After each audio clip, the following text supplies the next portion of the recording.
Hello friends, welcome to kurinjikathambam. நாம இன்னைக்கு சுரைக்காய் வெச்சு ஒரு கடயல் அல்லது சுரைக்காய் மசியல் எப்படி பண்றதுன்னு பார்க்கலாம். இது சாதத்தோட பிசைஞ்சு சாப்பிடுறதுக்கு ரொம்ப நல்லா இருக்கும். இது கொங்கு நாட்டு ஸ்டைல் ரெசிபி. அங்க சாதத்துல தான் பிசைஞ்சு சாப்பிடுவாங்க. இல்ல நீங்க சப்பாத்திக்கு அல்லது தோசைக்கு கூட இத வெச்சு சாப்பிடலாம். இதுக்கு பிஞ்சு சுரைக்காயா ஒன்னு எடுத்துக்கணும். சின்னதா இருந்ததுனா இல்ல உங்களுக்கு தேவைக்கேற்ப எடுத்துக்கலாம்.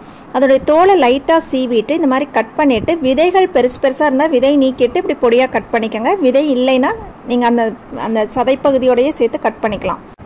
ஒரு குக்கர்ல 1 டேபிள்ஸ்பூன் அளவு எண்ணெய் காய வச்சிட்டு 1/2 டீஸ்பூன் கடுகு 2 டீஸ்பூன் சீரகம் சேர்த்து நல்லா பொரிஞ்சதுக்கு அப்புறமா பொடியாக நறுக்கிய சின்ன வெங்காயம் அல்லது பெரிய வெங்காயம். சின்ன வெங்காயம் சேர்த்தா ரொம்ப நல்லா இருக்கும். இல்லனா பெரிய வெங்காயம் ஒரு 1/2 கப் அளவு சேர்த்துக்கலாம். வெங்காயம் நிறைய சேர்க்கும்போது நல்லா இருக்கும். சின்ன வெங்காயம் தான் ஒரு காரத்தன்மை கொடுக்கும். பெரிய வெங்காயமா இருந்ததுனா கொஞ்சம் இனிப்பா இருக்கும். சோ அந்த ரெண்டு கலந்தும் கூட சேர்த்துக்கலாம். இந்த மாதிரி வெங்காயத்தை சேர்த்து நல்லா பொன்னிறமா வதக்குனதுக்கு அப்புறமா ஒரு தக்காளி பொடியா கட் பண்ணி இந்த தக்காளியும் சேர்த்துக்கோங்க.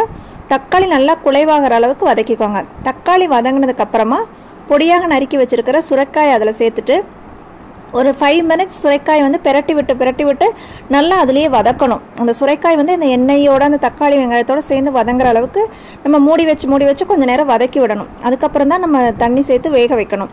ஸோ இந்த மாதிரி நல்லா வதங்கிடுச்சு. இப்போ கலருக்காக கொஞ்சமாக மஞ்சள் தூள் 1/2 டீஸ்பூன் அளவு மஞ்சள் தூள், காரத்திற்கேற்ப சாம்பார் தூள் இல்லை அப்படின்னா நீங்கள் கொஞ்சமாக மிளகாய் தூளும் மல்லித்தூளும் சேர்த்துக்கலாம். தேவையான அளவு உப்பு இதெல்லாத்தையும் சேர்த்து கலந்துட்டு 1/2 கப் அளவு தண்ணீர் சேர்த்துக்கோங்க. தண்ணீர் நிறையா சேர்க்க வேண்டாம். ஏன்னா சுரைக்காயே ஒரு நீர்க்காய் தான். வேகும்போது தண்ணீர் விடும். நிறையா தண்ணி சேர்த்துட்டிங்கன்னா நல்லா இருக்காது. ஸோ 1/2 கப் அளவு மட்டும் தண்ணீர் சேர்த்து மூடி போட்டுட்டு மீடியம் ஃப்ளேமில் வச்சு ஒரு 4லேருந்து 5 விசில் விட்டிங்கன்னா நல்லா வெந்துடும். பிஞ்சு சுரைக்காயாக இருந்தால் வெந்துடும்.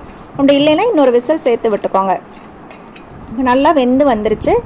இப்போ இதில் சுரைக்காய் வெந்திருந்தா கூட கொஞ்சம் முழுசாக தெரிகிற மாதிரி இருக்கும். அதனால நம்ம மத்தம் இருக்கும் இல்லையா கடையிறதுக்கு, அதை வச்சு நல்லா கடைஞ்சிக்கலாம். அப்படி இல்லைன்னா நீங்கள் அந்த கடையிறதுக்குன்னு ஒரு பீட்டர் மாதிரி இருக்கும் இல்லையா, அது வச்சு கூட நீங்கள் பண்ணிக்கலாம். மிக்சியில் போட்டு அரைக்காதீங்க, அது ரொம்ப கூழ் மாதிரி ஆகிடும். ஸோ இந்த மாதிரி மத்தால கடைஞ்சாச்சு.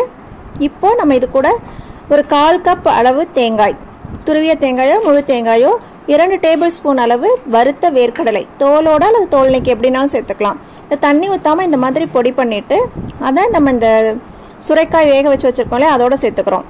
ஸோ சேர்த்து நல்லா மிக்ஸ் பண்ணிவிட்டு இப்போ அடுப்பில் வச்சு ஜஸ்ட்டு ஒரு கொதி விட்டு இறக்குனீங்கன்னா சூப்பராக உங்களுடைய சுரைக்காய் கடையல் ரெடி ஆயிடுச்சு. ஒவ்வொரு ஏரியாக்களில் ஒவ்வொரு மாதிரி செய்வாங்க. இது ஒரு டைப்பு ரெசிபி. இது ரொம்ப நல்லாயிருக்கும். சுரைக்காய் வந்து ரொம்ப நல்லது உடம்புக்கு. நீங்கள் வாரத்தில் ஒரு முறையாவது சேர்த்துக்கலாம். அதுவும் வெயில் காலத்தில் மெயினாக இந்த சுரைக்காய் சேர்த்துக்கிறது ரொம்ப நல்லது. சுரைக்காய் ரெசிபிஸ் நிறையா போட்டிருக்கோம். அதோட லிங்க்கெல்லாம் கார்ட்ஸில் கொடுத்துருக்கேன், செக் பண்ணி பாருங்கள். இந்த ரெசிபியை செஞ்சு பார்த்துட்டு எப்படி இருந்ததுன்னு உங்கள் ஃபீட்பேக்கை மறக்காமல் கமெண்ட்டில் சொல்லுங்கள்.